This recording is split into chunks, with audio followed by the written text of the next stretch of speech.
今日我想同你哋講一個好重要嘅話題，呢個話題關乎你嘅晚年過得好唔好，關乎你嘅身體健唔健康，關乎你嘅親情夠唔夠暖。老祖宗幾千年前已經將人生嘅智慧講到明，你信又好，唔信又好，天道運行，從來唔會因為你信唔信而有任何改變，就好似太陽每日照常升起。你以為天黑咗，但外面其實仲係光冷嘅，人生嘅道理都係一樣。你睇唔到，唔代表佢唔存在。今日我要同大家講嘅係過咗60歲之後有3個大忌，你千祈唔好再犯。呢3個大忌唔係邊個師傅自己發明出嚟嘅，而係易經入面白紙黑字講到明明白白嘅天道警告，偏偏好多人一世人都睇唔透，日日煩煩擾擾，唔知自己點解咁苦惱，結果年復一年身體差過，換死一年不如一年，等到百病唔生嗰陣，心裏面後悔已經太遲。你可能會覺得60歲之後最重要嘅嘢，第一係養生，第二係賺錢。養生係保住條命，賺錢係一條後路，咁講都啱。但我要話俾你聽，如果你犯咗我今日講嘅呢3個大忌，你養生做得幾認真都冇用，你賺幾多錢都守唔住。點解咁講？因為呢3個大忌直接消耗嘅唔係你嘅身體，唔係你嘅銀紙，而係你嘅元氣、你嘅心神，你成個人嘅氣場。元氣一散，百病俱生；心神一亂，運勢全敗。你食幾多補品都補唔翻，你睇幾多醫生都好唔翻。我見過太多嘅例子，有啲人退休之前身體好精神奕奕，紅光滿面，點知退休之後3-5年，個人就老咗10幾歲咁。你以為係自然老化？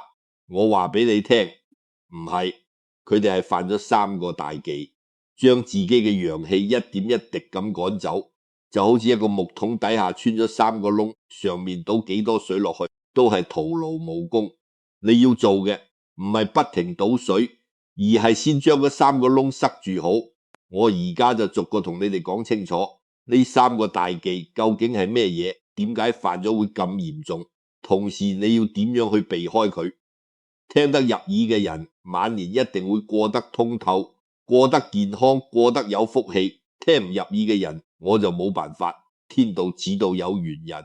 第一個大忌爭，第一個大忌咗個爭字，爭面子，爭道理，爭輸贏。你睇下身邊有幾多60-70歲嘅人退休之後去茶樓飲茶，一邊飲茶一邊同老朋友嗌交，講到面紅耳赤，去到公園行路都有得爭，爭個位坐，爭行先定行後，爭邊個講得啱。有啲人覺得係小事，唔當一回事，但我話俾你聽，呢個爭字係60歲之後最致命嘅毒藥。易經64卦入面有一卦叫做升卦。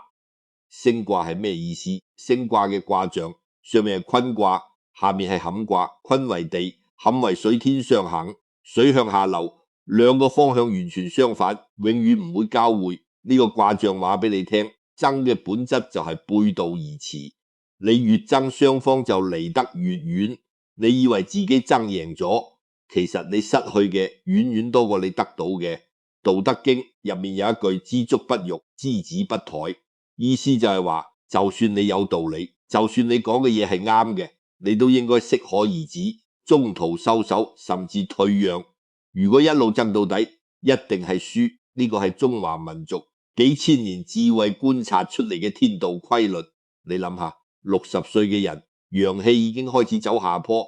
中醫講陽氣者，若天與日，失其所則，節壽而不彰。你嘅陽氣就好似秋天嘅太陽，仲有光，仲有暖，但已經唔係夏天嗰種熄熱啦。嗰個時候你仲去爭，等於用你最後嘅精氣神去打一場永遠贏唔到嘅仗。你每次爭，你嘅肝火就旺一次，肝火一旺，你嘅血壓就升一次，血壓一升，你嘅心臟就受一次傷。此落去，你嘅身體點可能好？我識得一個住喺西環嘅老伯，退休之前喺某個政府部門做到好高嘅職位，佢一世人都好要強，做嘢要強，管人要強，樣樣都要做到最好。退休之後成個人好似冇晒寄託。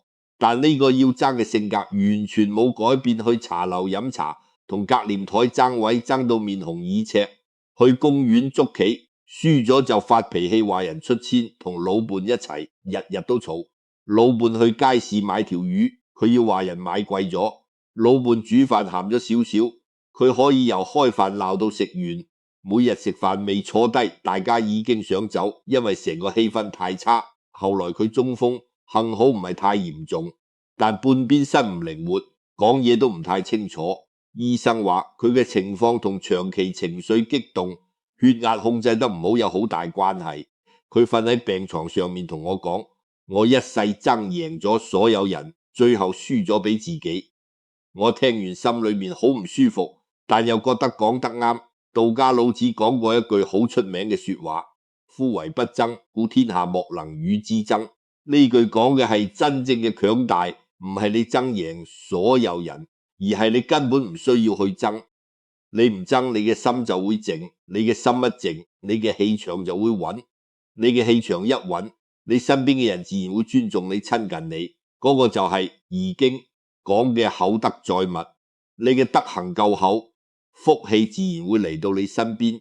我識得嗰位中風嘅老伯，後來慢慢恢復過嚟。佢同我講，瞓喺病床上面嗰段日子，佢想通咗好多嘢。以前覺得乜嘢都有得爭先叫做有本事，而家明白唔爭先至係真正嘅本事。後來佢變咗好多，去茶樓唔再爭位，人哋坐咗就坐咗，去公園捉棋輸咗就笑一笑，話你叻過我。佢同老伴講：我哋行人生最後一段路，我唔想再爭啦，我只想平平靜靜行完。結果過咗幾個月，佢嘅血壓穩定咗，身體好咗，連啲仔女都肯翻嚟食飯。因為成個氣氛唔同晒，所以60歲之後記住呢句話：放低拳頭，甚至攤開雙手去接住福氣。你嘅手揸住拳頭，乜嘢都捉唔到，你攤開手掌，福氣先至跌落嚟。第二個大忌就係一個貪字。60歲嘅人仲貪好多嘢，貪錢、貪名、貪權。有人將積蓄擺晒入股票市場，想博多一筆。有人明知身體唔允許，都要一日飲幾杯。有人對住推銷員，總想有人叫自己做某種某種。貪多一樣嘢都想攞盡，乜嘢都唔捨得放手。表面上睇好似冇乜嘢，但以易經嘅角度嚟講，呢個係最容易出事嘅一個字。易經64卦入面有一卦叫做金卦。金卦係咩意思？上面係金卦，下面係坤卦。艮為山，坤為地，山上5條陰爻，最頂一條陽爻，陰氣已經由下而上，將陽氣逼到得返最後一點。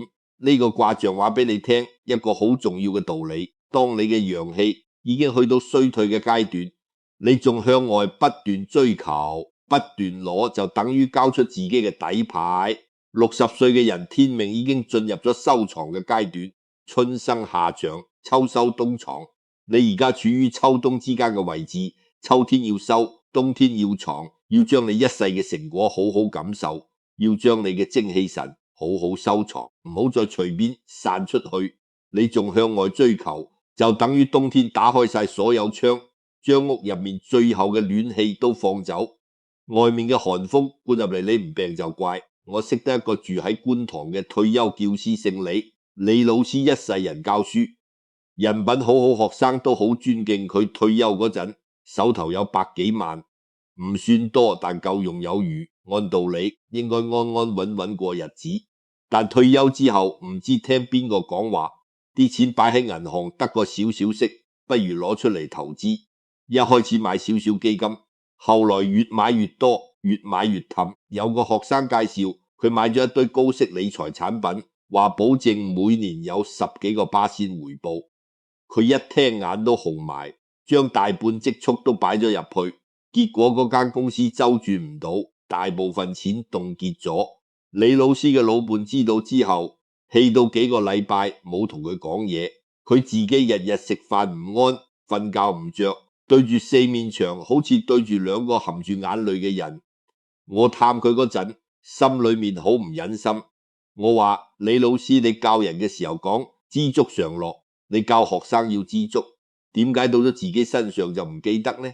佢沉默咗好耐，最後細細聲講咗一句：我只係想幫仔女留多啲。我聽完呢句話冇鬧佢，因為好多老人家嘅氹唔係真正為自己，而係為仔女。但呢個藉口其實只不過係俾自己嘅心揾一個合理嘅出口。仔女需要嘅唔係你嘅錢，而係你健健康康。你將自己嘅健康搞垮咗，仔女要分心過嚟照顧你，你先至係真正嘅負擔。老子講過，苛莫大於不知足夠，莫大於欲得。你已經行到收藏嘅階段，你仲要逆天而行，天道就會用佢自己嘅方式嚟警戒你。呢個過程可能係一次投資失利，可能係一場突如其來嘅大病，可能係一段關係嘅破裂。老實講，呢啲都係老天爺同你講，夠啦，收手啦，要守住你已經擁有嘅嘢啦。李老師後來慢慢想通咗，佢將剩低嘅資金全部擺喺最穩陣嘅地方，唔再掂任何投資。每日朝早去公園行2個圈，中午同老伴一齊買餸煮飯，晏朝同幾個老街坊喺涼亭傾偈。佢話而家過嘅日子比銀行戶口裏面嘅數字更加值錢。呢個就係易經講嘅，知止而後有定，定而後能靜，靜而後能安。知道邊度應該停留，你嘅心就可以定，心定咗，身體就可以安，身體安咗，運勢就可以順。呢個就係一環扣一環嘅道理。你呢個位守得好，後面所有嘢都會跟住好。所以60歲之後，第2個大忌就係氹。你要明白，有得食，有得住身體，仲過得去仔女平平安安，你已經係天底下最有福氣嘅人。你仲想要更多？其實你已經擁有嘅嘢，比你追求緊嘅嘢珍貴100倍。第3個大忌怨，第3個大忌就係一個怨字。呢個字係3個大忌入面最毒嘅一個。點解話佢毒？因為憎同貪你可以向外面睇到，但係怨唔同，怨係向內嘅，就好似一條蛀蟲咁，慢慢咁啃食你嘅心，你未必感覺到，但每日嘅元氣就係咁樣不自覺流走咗。但你感覺到嘅時候，你嘅氣場已經暗到冇晒光澤。怨乜嘢？怨命運不公，怨社會不義，怨仔女唔孝順，怨老伴唔體貼，怨朋友唔忠誠，怨自己後生嗰陣做錯決定。總之萬事萬物都可以怨你。有冇發覺有啲老人家，你同佢傾10分鐘偈，其中有8分鐘都係喺度怨天怨地，抱怨政府唔好，抱怨屋企人唔理，抱怨呢個世界對佢唔公平。你聽完之後仲會覺得自己都好似俾人抽走咗少少精神。呢個唔係你嘅錯覺，嗰個係真實發生緊嘅能量轉移。易經入面有一卦叫做坎卦，坎為水，上下2個坎，重重險阻。水本來係流動嘅，係有生命力嘅，但係如果水被困住，流唔出嘅卦象就係咁。你嘅怨氣就好似被困住嘅死水，喺你心裏面越積越多，越積越臭。流動嘅水係清嘅，但死水就會變成一潭死水，滋生各種各樣嘅細菌。你嘅身體都係一樣，怨氣積喺心裏面，氣血就會不通暢養，經絡就會堵塞，面色就會暗嘔，睡眠就會紊亂，百病就會由此而生。中醫講怒傷肝，大家都知道，但好多人唔知，怨比怒更加傷心。怒係一陣間嘅，發完就散，但怨係長期嘅，日積月累。怒好似一把火，燒完就走，但怨好似一隻慢性嘅毒藥，可以喺你身體入面潛伏好耐好耐。等到爆發嘅時候，你已經措手不及。我識得一個住喺西環嘅老太太，姓張，今年70幾歲。佢後生嗰陣做工廠女工，一個人辛辛苦苦搣，大3個仔女，大仔做咗生意，二女做咗護士，細仔做咗地產，3個人都算生性，但各有各忙。大仔成日飛二女輪咁，細仔住附近，但忙到冇時間。張老太太日日一個人對住4面牆，覺得自己一世為仔女付出，到頭嚟仔女一個個走晒，冇人理佢。心裏面嘅怨氣越積越多。每次打電話俾仔女，佢都係鬧。你幾時翻嚟睇我啊？過年都唔翻，我以為你唔記得有個阿媽啦。仔女每次聽佢講電話，都好似受刑咁。其實仔女唔係唔關心佢，但每次嚟都要聽佢鬧，慢慢就唔想嚟。仔女越嚟越少探佢，張老太太就覺得更加被冷落，怨氣就更加重。呢個就係一個惡性循環，你越怨，人就離你越遠，人離你越遠，你就越怨，到最後你就真正變成一個孤獨嘅人。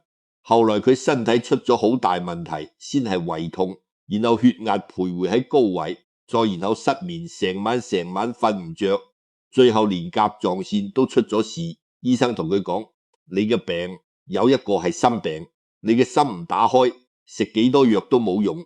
有一位中醫嘅朋友將老太太嘅情況講俾我聽，我話俾呢位朋友聽，你同佢講一句話，你覺得你有咁多怨氣，但其實係你嘅怨氣將佢哋趕走嘅，你放低怨氣，佢哋先會翻嚟。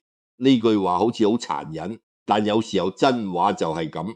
張老太太聽完之後沉默咗好耐，但之後佢慢慢開始改變，佢打電話俾仔女唔再鬧，改為問佢哋翻工辛唔辛苦。仔女翻嚟食飯，佢唔再埋怨，歡歡喜喜煮一餐好嘅，結果呢，仔女開始多咗，翻嚟街坊都多咗嚟探佢，佢面色紅潤咗，胃口好咗，連瞓覺都好咗好多。你睇，放低怨氣嘅力量就係咁大。你以為你嘅怨氣傷害嘅係人哋，其實由頭到尾，你嘅怨氣傷害嘅都係你自己。放低怨氣，受益最大嘅人，正正係你自己。易經嘅解卦講得好清楚，雷雨作解，君子以赦過右罪。解卦嘅意思係解開雷雨過後，天地之間嘅毒氣一掃而空，萬物重新生長。你心裏面嘅怨氣就係一場壓住你嘅烏雲，你唔放低佢，佢就永遠壓住你。你放低佢，你嘅天空就會重新放晴。論語都講過，攻自厚而薄責於人，則遠遠矣噶。你多要求自己，少責怪人哋，你自然就遠離怨氣。呢個道理講起嚟容易，做起嚟好難。但你要知道，60歲之後，你剩低嘅時間同精力都有限。你怨多一日就少活一日好日子。你嘅晚年有幾多日？你真係想將佢全部浪費喺怨恨上面放低，爭氹怨，晚年自然好。講到呢度，3個大忌，我已經講完爭針怨呢3個字，每個字都唔複雜，都係大家識寫嘅字，但偏偏就係呢3個簡簡單單嘅字，困擾住無數老人家嘅晚年。你犯爭，你嘅肝火就旺，你嘅血壓就升，你嘅人緣就散，你嘅健康就順。你犯貪，你嘅心就亂，你嘅財就散，你嘅安寧就冇，你嘅福氣就走。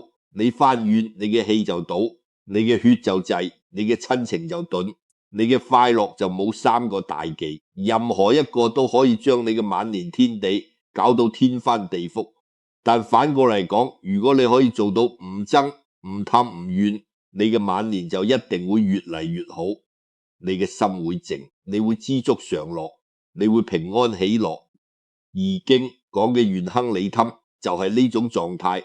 你可能會講，你講嘅道理我都識，但我做唔到。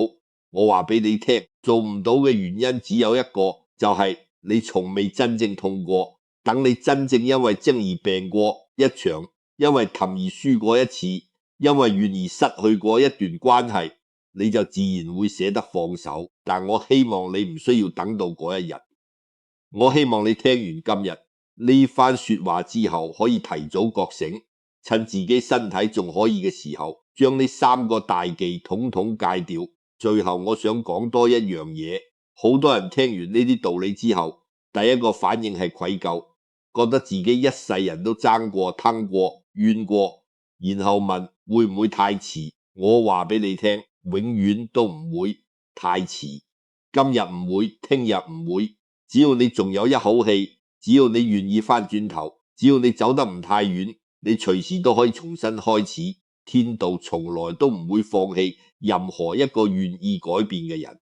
你今日聽完呢番話，如果心裏面有觸動，就即刻開始行動，大嘅改變，由一件小事開始就得。下次同人意見不合嘅時候，你笑一笑，唔好出聲。下次見到好嘢，諗下自己已經有嘅嘢，唔好再氹。下次想講怨氣說話嘅時候，你收住，換一句讚美嘅說話出嚟。一日一件小事，1個月之後，你就會發現自己成個人都唔同晒，你嘅面色會好，你嘅睡眠會改善，你身邊嘅人會開始親近你。呢個就係天道俾你嘅回報。將呢番說話分享俾你身邊嘅兄弟姊妹、老朋友，等大家一齊戒呢3個大忌。你幫到一個人，你自己嘅功德就加1分，你嘅功德越厚，你嘅福氣就越旺。易經講得好清楚，積善之家必有餘慶。記住，60歲之後想過得好就係6個字：唔憎唔貪唔怨。祝你晚年通透，活得健康，活得有滋有味。祝各位福壽安康，順遂如意。